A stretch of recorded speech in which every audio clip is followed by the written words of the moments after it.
Coming up next on This Week in Torrance, we're bringing you stories on topics we all care about.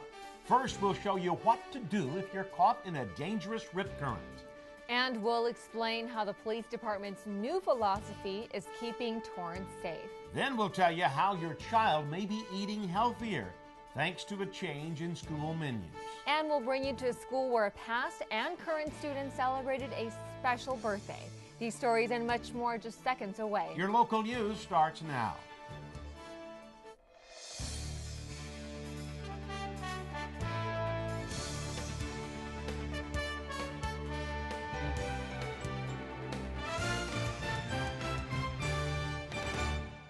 Hello everyone and welcome to This Week in Torrance. I'm Jin Chun. And I'm Ben McCain. Today we're going to revisit some of the stories that caused a big reaction among our viewers. That's right, Ben, and it's not hard to understand why we all respond to these stories. They concern matters that are important to all of us: education, health, and safety. So let's start out with safety. Since South Bay residents can go to the beach all year round, rip currents are a regular threat to swimmers and surfers. Reporter Margaret Sharp finds out how you can be safe in the water. I just was swimming with my friends and we were in the wrong place. And Portillo was in the wrong place because he was in the middle of a rip current and he couldn't get out.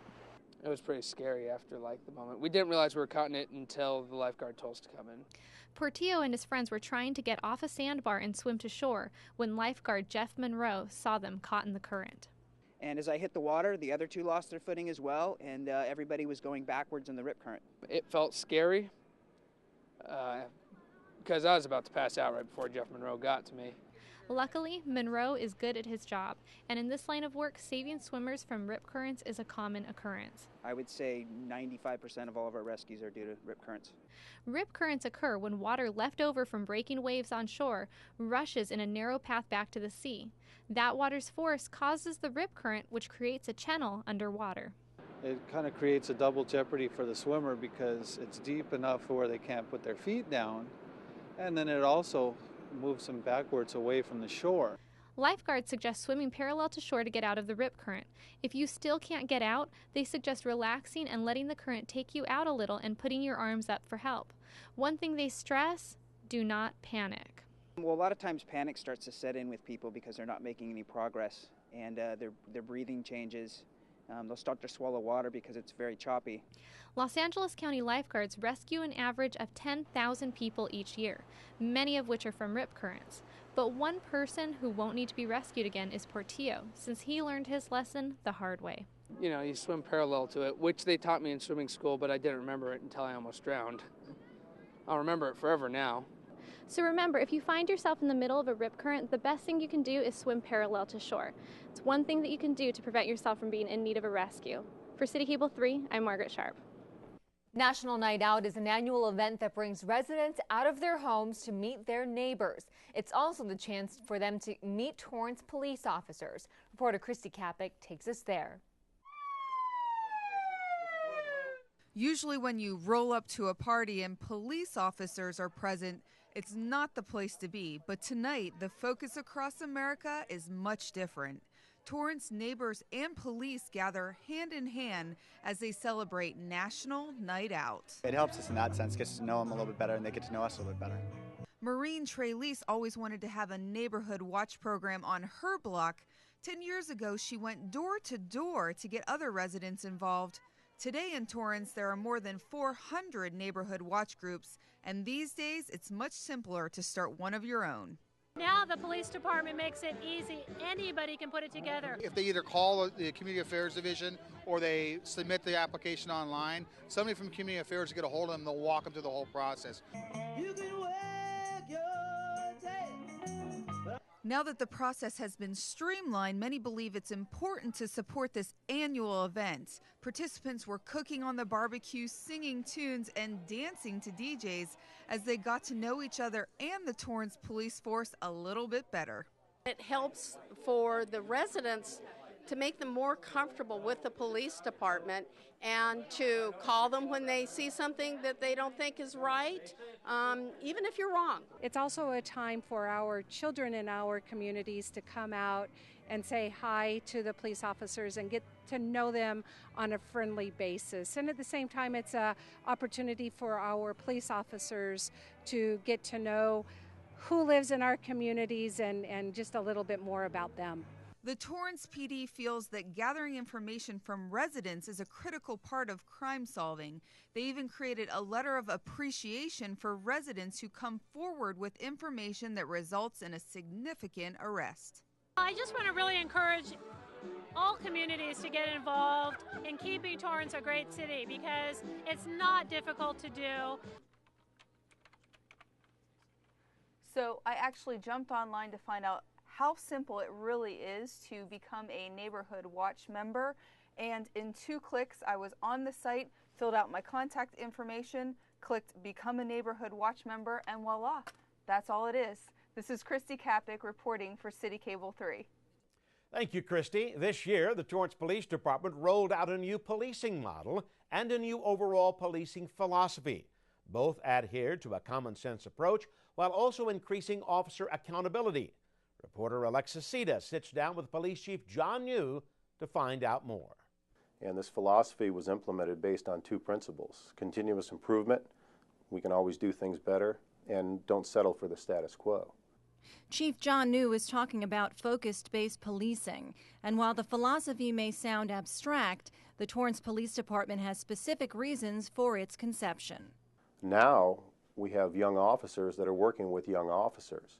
And it's not an immaturity, it's just lack of experience. And we have to look at that and say, how can we accelerate that? Gone are the days when an experienced cop was paired with a rookie. Today, about 40% of the department's patrol force has 4 years or less experience.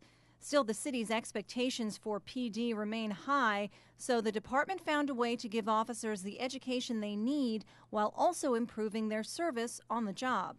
So what are some of the benefits that the department and also the community gain from this type of policing philosophy? The focus-based policing philosophy at its best, I think, is really, if you look at what we did with Operation Accountability. A few years ago, methamphetamine use in Torrance was a growing problem. The crimes that go hand in hand with meth use, like burglaries, were also on the rise. But with Operation Accountability, instead of placing the responsibility on just community lead officers, every part of the department became involved. It's bringing the line-level officer who makes that traffic stop, who recovers, narcotics, that doesn't quite know how to do a thorough investigation based on their inexperience, hand-walking them through that process to the point where they're actually writing search warrants, developing cases, conducting interviews, and filing the case. Rather than simply making arrests, going to court, and moving on, officers were getting to the root of the problem. We backtracked and identified the mid-level suppliers and the actual suppliers to those people. Now, with focus-based policing, officers at all levels are expected to take cases as far as they can by working on their own and getting assistance from other departments. The philosophy aims to empower everyone, which also makes everyone accountable. Out of the focus-based policing philosophy now comes a more concrete model. This is called team policing. So explain what team policing is. What team policing does is simply puts more resources in the field, on the streets, at the time and the days that they're needed the most, based on level of activity and observations, self-initiated activity by our officers. For nearly 30 years, patrol officers operated with a weekly structure of 5 beats covered by 3 shifts. But after a report showed not enough officers were available during peak hours, the department analyzed weekly incidents and drew up a new model. Now the city is divided into 3 beats with equal work spread throughout, and there are more watches, 5 shifts Monday through Thursday and 3 12.5-hour shifts on Fridays, Saturdays, and Sundays. At our peak hours on Fridays and Saturdays, we went from having 12 officers in the field to having 22 officers in the field. You have a team structure that is consistent within a specific beat or specific area that is overseen by the same sergeant and the same lieutenant for a long duration of time. So it gives our officers an opportunity to learn people that live in their area, people that work in their area, the good, the bad, and everything else that comes with it. There are also 5 area commanders, officers who are assigned certain patrol areas and are responsible for them on a daily basis, regardless of shift or day of the week. If you take 3 days off and you come back to work, it's going to take you a day to catch up. What happens now is you're accountable to knowing what's taking place in your area 24 hours a day, 7 days a week. So how is the department responding to these changes? We're enhancing their ability to fight crime, and that's what we're here for.